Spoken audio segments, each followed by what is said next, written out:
Olá, boa tarde. Hoje eu vim trazer um conteúdo de hermético, antigo, bastante antigo, mas bastante interessante para desenvolver a microcefalia cerebral, que é a desconcentração, TDAH e outras doenças, psicose e outras doenças da psique humana. Correlacionando o ponto do jejum com a importância do discernimento mental, é saber como se alimentar nos horários certos, né? Então, digamos que cada horário tem uma parte de uma alimentação. E cada um se alimenta de um jeito, porque tem uma biologia e um DNA e RNA diferente. Com o andamento, tu vai entendendo que cada ser se alimenta daquilo que gosta e tem afinidade, porque da sua cadeia genética se alimentar em inhame, milho, seja lá o grão ou vegetal que for. Carne também pode entrar, né? Entra nesses parâmetros de alimentação. Então, quando tu pratica né, o culto do jejum, tu tem a capacidade de se autoconhecer e se autodegustar, aumentar o teu campo psíquico e mental, fazendo tu ter os cultos da antiga era, que é a telepatia, digamos assim.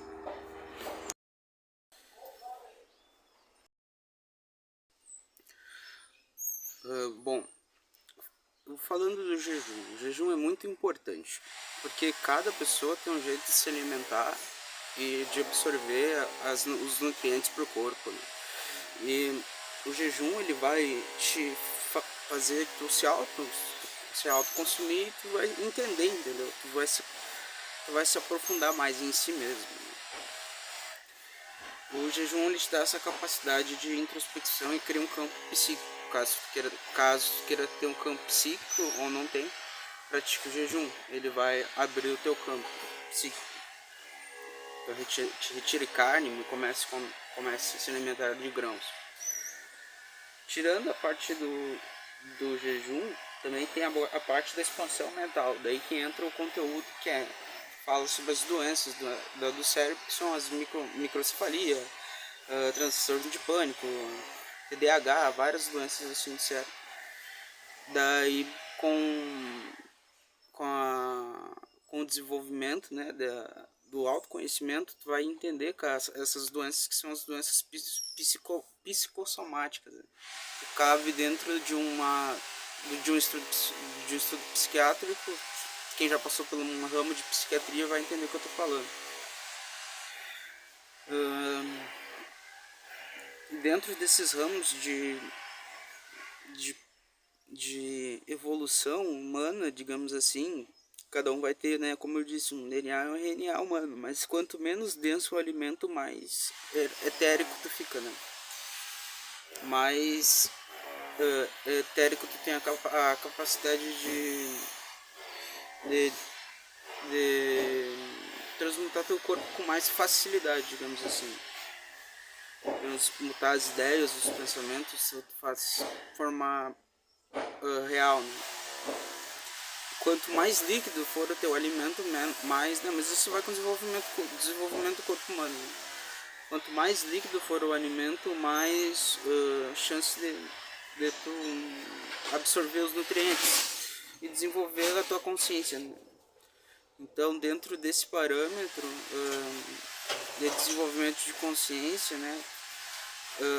Tu parou, fez jejum, aprendeu a se alimentar,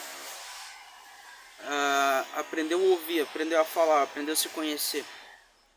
Daí aí esses são os primeiros passos para tu entender que é o culto de era, né? Daí com o tempo o ser humano se alimentando de líquido e coisas, ele vai entender a forma molecular e vai conseguir até com a própria mente a levantar objetos que são seus ou objetos que são derivadamente pesados. Então o ser humano ele tá evoluindo muito junto com a Terra, né? Se for ver, a gente evolui junto. E dentro desse ramo evolutivo entra várias raças que foram dadas através das folhas, das plantas, herdadas através de consciências infantis que criaram religiões que criaram denominadas religiões. Eu falo de culto, eu não falo de religião. Religião é uma coisa mais ortodoxa, culto é uma coisa mais livre, tipo, tu cultua se tu quiser, entendeu? Então, a telepatia tem seu valor, tipo, os ninjas, né? Eles faziam muito isso, né? Tipo, de treinar em silêncio e ficar em silêncio a todo momento, né? Se comunicar com a própria mente, ser uma unidade viva em movimento, né?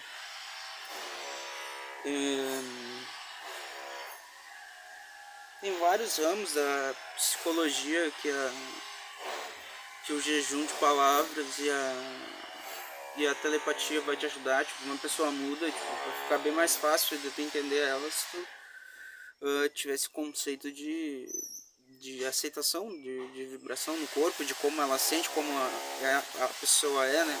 Cada pessoa tem um universo diferente, né? Então conviver com outras pessoas é como se dois universos se chocassem e criassem vida, ou destruição, caos, ou ordem, digamos assim. Bom, vou ler um trechinho pra vocês, ó, o que eu acho. Eu fiz um resuminho, tem até no Google essas coisas. Tem a introdução, ó, do um trabalho aí que eu fiz por fazer. Nos dias de hoje encontramos distúrbios musicais e vibratórios que afetam a glândula pineal. Essa glândula liga teu córtex cerebral com sua espinha dorsal, glândula pituitária, que te conecta aos seus esporos na medula óssea, tutano. É responsável pela produção de células sanguíneas como glóbulos brancos, glóbulos vermelhos e plaquetas. São as cascas quando tu vai se curando, né? Os glóbulos brancos e os glóbulos vermelhos são responsáveis por fazer essa parte da transformação das plaquetas. A funcionalidade do cérebro é muito importante para aprender como os dois lados funcionam, o lado esquerdo e o direito. Para vocês entenderem que os dois lados do cérebro têm duas funções. O lado direito do cérebro, o hemisfério direito do cérebro, é responsável por processar informações relacionadas à intuição, criatividade, imaginação, emoções, entre outras, e também conhecido como o cérebro analógico. É o cérebro que analisa e determina o jeito das coisas. Função do hemisfério direito, qual é a função? Processar informações relacionadas à criatividade, intuição, imaginação e emoção. Reconhecimento facial, habilidades artísticas e musicais.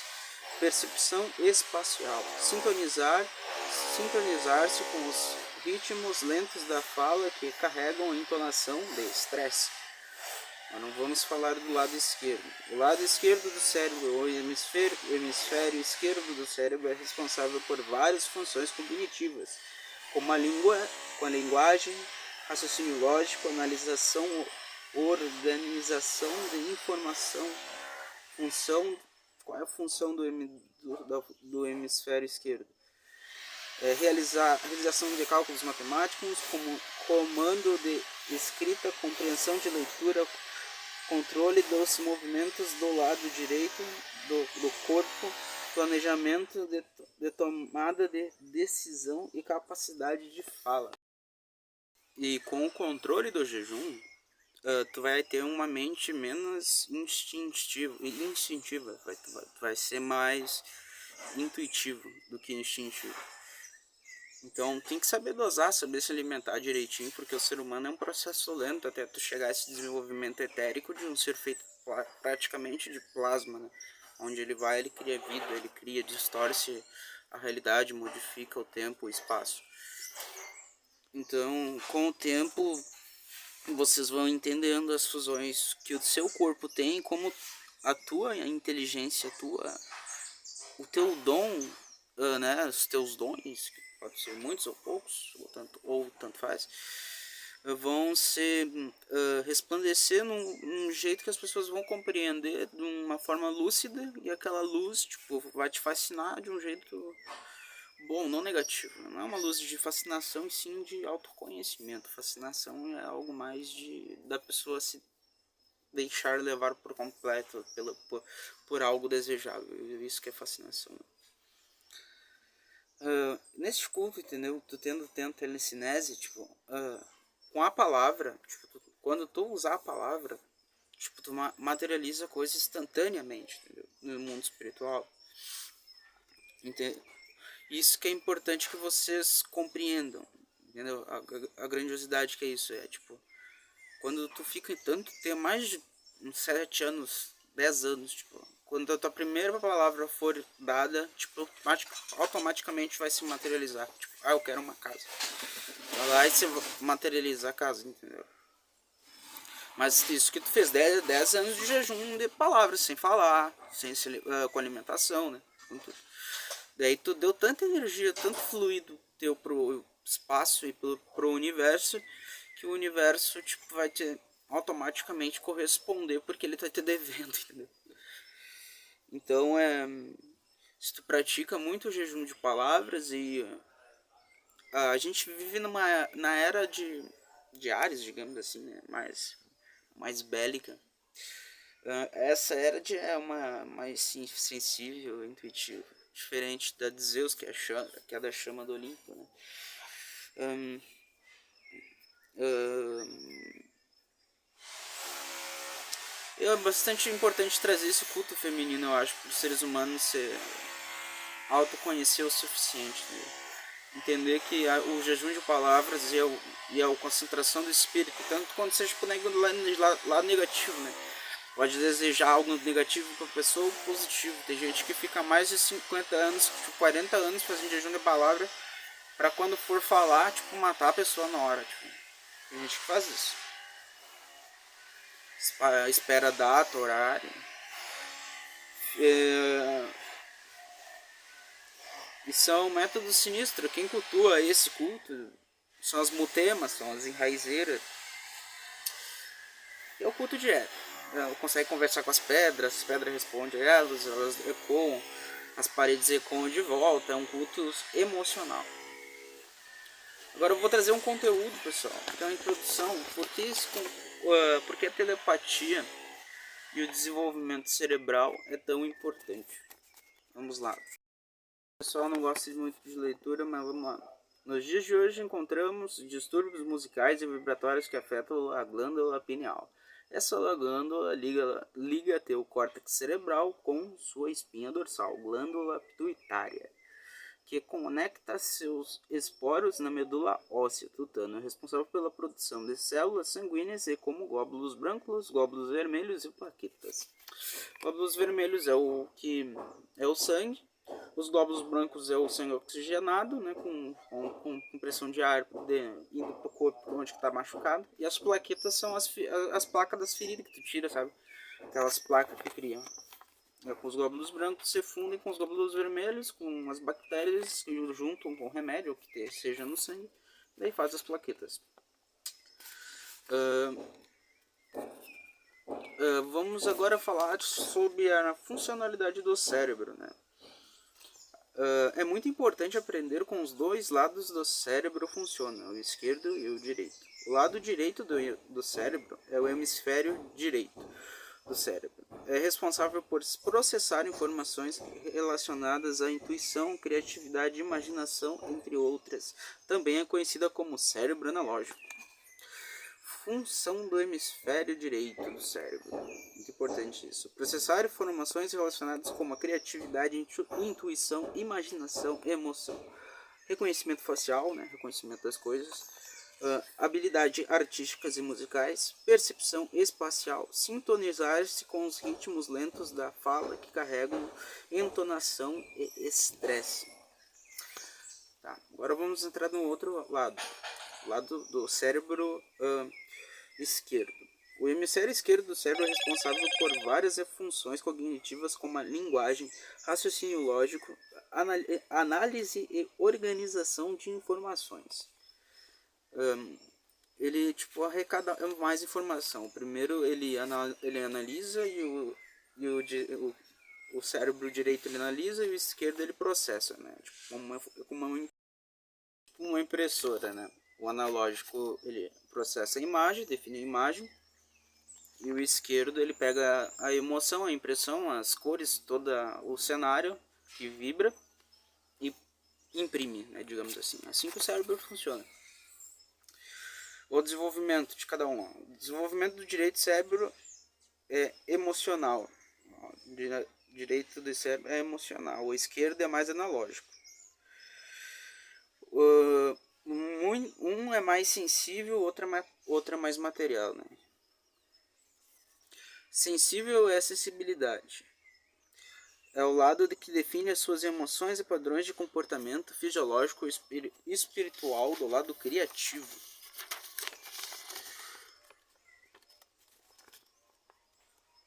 Lógica e matéria. Define outro que define a massa através do hemisfério de bactérias de campo genético material para a mente, conectados com o cérebro e mente do hemisfério direito. Quando unimos a mesma vibração do hemisfério direito com o esquerdo, conseguimos materializar emoções conscientemente. Isso significa que você controla o seu instinto e o lado racional vive uma vida conscientemente. Objetivo. O objetivo do projeto é trazer vibrações elevadas de controle emocional perante as diversidades do dia a dia, tendo o controle de agir na minha humilde opinião, existe 3 estados do lado físico que a alma advém e é o lado ignorante, o apaixonado e o consciente. O lado ignorante é o lado que a pessoa não tem emoção, não tem consciência de suas emoções, de seus atos. Com essas ondas, com essas músicas que elas traziam antigamente, elas se curavam as emoções. Então, antes daquilo se tornar uma doença material, física, onde Hermes tem que trabalhar, ela já automaticamente curava com canto, com uma vibração, com um ato. O amor era tão grande pela natureza que ela criava que ela automaticamente desfazia as moléculas. Então o culto já era esse, é levitar, pensar, ficar quieto quando falar, aquela coisa se materializa, saber que a imaginação é a maior fonte de poder do ser humano, entendeu? E agora eu vou trazer uma ilustração. Ó, por isso que a música é muito importante, pessoal. Ó, cada tom tem uma vibração e cor, ó. E essas vibrações, às vezes, elas ficam grudadas na mente de vocês. Então, escutar músicas com vibrações de cura, né? De curativa, elas vão limpar todo o teu campo vibracional. Ah, eu preciso de um sol para me conectar. E tua vibração vai ser verde e amarela, entendeu? Daí tu vai ser curada das tuas doenças emocionais. Então, terminando falando, antes que a inteligência artificial derrube meu vídeo, aprender que as cores dessas vibrações que vocês têm, elas grudam no cérebro de vocês e vocês podem removê-las através desse padrão musical, entendeu? E é muito importante saber o que tu tá consumindo e gostando. Então, a partir do momento que tu sabe que a música vai te curar, tipo, vai lá, escuta que aquela vai te limpar o teu corpo, chora, sei lá, até transmuta aquela energia. E tira ela de você. Mas tem vários outros jeitos do ser humano encontrar essa cura, que é a arte. A arte, o ofício da arte, né? Todo artista ele tem essa capacidade de se curar a sua doença, entendeu? Porque ele transmuta aquela ideia e aquela ideia vira arte.